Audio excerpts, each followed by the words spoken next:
तर आज निकाल एक कारवाई करून एक पिस्टल असलेल्या परप्रांतीयाला अटक केली आहे. नेमकं काय?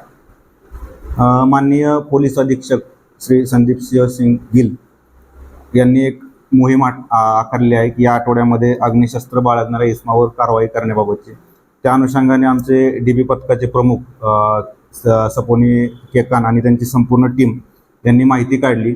मिळालेल्या माहितीच्या आधारे मोहम्मद हलीम मंसुरी हा त्याच्या पंक्चर दुकानामध्ये अग्निशस्त्र बाळगून असल्याची त्यांना खबर मिळाली. त्या खबरेवरून टीमने त्यांना ताब्यात घेतलं.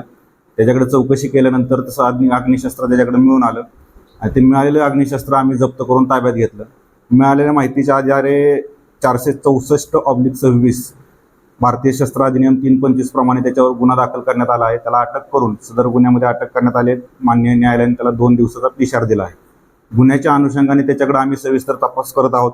तपासामध्ये त्याच्याकडून जप्त करण्यात आलेले पिस्टल, 2 जिवंत काडतूस आणि 1 मॅगझिन हे त्यांनी कुठून आणलं ह्याच्याबद्दल अधिकचा तपास आमचा चालू आहे.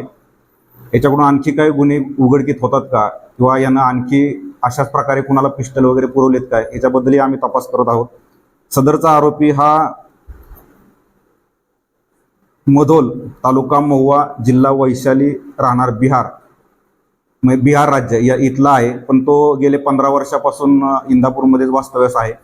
त्यामुळे त्याचं संपूर्ण पाठीमागचं रेकॉर्ड चेक करणार आहे. त्याच्याबद्दल काय आणखी गुन्हे उघड होतात का याच्यानुसार आम्ही प्रयत्न